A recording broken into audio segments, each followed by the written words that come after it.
નમસ્કાર, India news ગુજરાતમાં હું આપની સાથે નિલેશ રાઠોડ।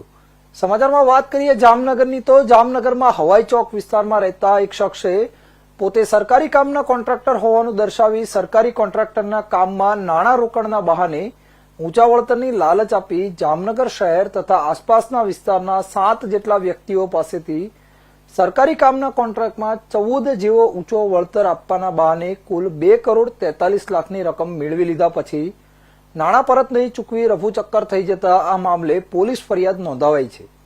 જે ફરાર થઈ ગયેલા આરોપીને પોલીસ શોધી રહી છે। જામનગરમાં આદિત્ય પાર્ક વિસ્તારમાં રહેતા અને મોટી ખાવડી સ્થિત ખાનગી કંપનીમાં કોન્ટ્રાક્ટ રાખતા અશ્વિનભાઈ વસરામભાઈ વાળા નામના કોન્ટ્રાક્ટર યુવાને પોતાની સાથે મોટી રકમની છેતરપિંડી કરવા અંગે નાગરચકલા વિસ્તારમાં મનશીલ એન્ટરપ્રાઇઝ નામની પેઢી ચલાવતા મનશીલ હર્ષદભાઈ કોયા સામે ફરિયાદ નોંધાવી છે।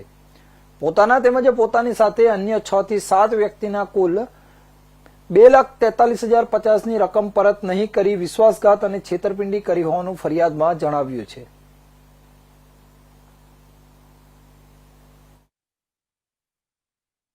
જામનગર જિલ્લાના જામનગર સિટી એ પોલીસ સ્ટેશનમાં ફરિયાદી શ્રી અશ્વિનભાઈ વસરામભાઈ વારા નાઓએ ફરિયાદ આવેલ છે। ફરિયાદની વિગત જોતા એવું છે કે ફરિયાદી તેમજ તેની સાથેના અન્ય મિત્રો એવા બીજા 7 મળી કુલ 8 લોકોના અત્યાર સુધી ફરિયાદમાં વિગત જોતા એમને ખોટા દસ્તાવેજો બનાવી કે મને જેમ પોર્ટલ ઉપર વર્ક ઓર્ડર મળેલ છે ને વર્ક ઓર્ડરની નકલ બતાવી અને મોરબી, જામનગર અને મહારાષ્ટ્ર ખાતેના વર્ક ઓર્ડર બતાવી આ લોકો પાસેથી ટોટલ રૂપિયા 2,43,50,000 જેટલી માતબર રકમની છેતરપિંડી કર્યાની ફરિયાદ દાખલ કરેલ છે। આમાં આ લોકોએ ખોટા વર્ક ઓર્ડરો બતાવી એટલે ખોટા દસ્તાવેજો બનાવી અને સાચા તરીકે ઉપયોગ કરી તે મુજબ તેમજ તેમને વિશ્વાસમાં લઈને 11/2025માં આ મહિનાની અંદર 15 તારીખ પહેલાં આ લોકોને પૈસા આપવાની વાત કરી અત્યાર સુધી પૈસા નહીં આપી ફોન સ્વિચ ઓફ કરીને ચાલ્યા ગયેલ હોય ફરિયાદી દ્વારા તેમની અને ભોગ બનનાર અન્ય બીજા 7 મિત્રોને મળી અને કુલ 2,43,50,000ની ફરિયાદ હાલ પોલીસ સ્ટેશન આપેલ છે। આ ફરિયાદ અનુસંધાને સિટી એ પીઆઈ તપાસ કરી રહેલ છે। આ કામે આટલા અત્યારે ફરિયાદીના ધ્યાન ઉપર હતા એટલી જ ફરિયાદ આપેલ છે। આ સિવાય પણ જામનગરની જનતાને અપીલ છે કે આ સિવાય જેને પણ આ રીતે આ આરોપી મનશીલભાઈ હર્ષદભાઈ કોયા રહેવાસી જામનગરના નાઓ દ્વારા વર્ક ઓર્ડર આપી અને કામ કરી અને પૈસા કમાવાની લાલચ આપી હોય તો તેઓ સિટી એ પોલીસ સ્ટેશનનો સંપર્ક કરે। મારું નામ અશ્વિન વારા, હું એક કોન્ટ્રાક્ટર છું। આજે મનશીલ એન્ટરપ્રાઇઝ નામની પેઢી ધરાવતા હવાઈ ચોકમાં રહેતા મનશીલ કોયાએ અમારી સાથે એક ફ્રોડ કરેલ છે। મારા ખુદના એમાં 48 લાખ રૂપિયા જેવું રોકાણ હતું।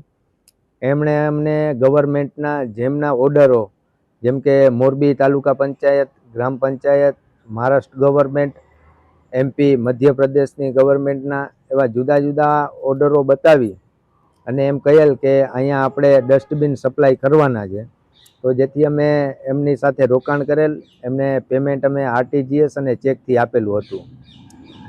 એણે 45 દિવસની ટાઈમલાઈન આપેલી હતી કે 45 દિવસની અંદર ગવર્મેન્ટ પેમેન્ટ રિલીઝ કરી આપે છે।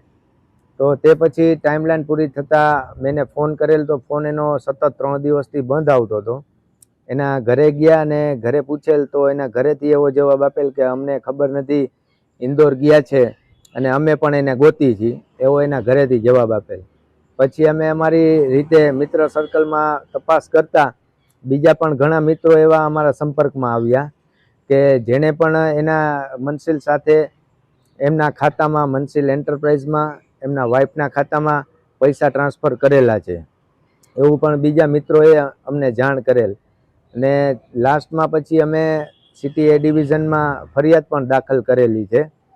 ને આ એક અત્યારે જ્યાં સુધી અમને જાણવા મળ્યું છે તે 2 થી 2.5 કરોડ રૂપિયા સુધીનું આ એક ફ્રોડ જામનગરના દરેક નાગરિક અમુક નાગરિકો સાથે બનેલ છે। હવે ટૂંકમાં અમારી સાથે સંપર્કમાં આવતા જાય છે। તમારા કેટલા રૂપિયા?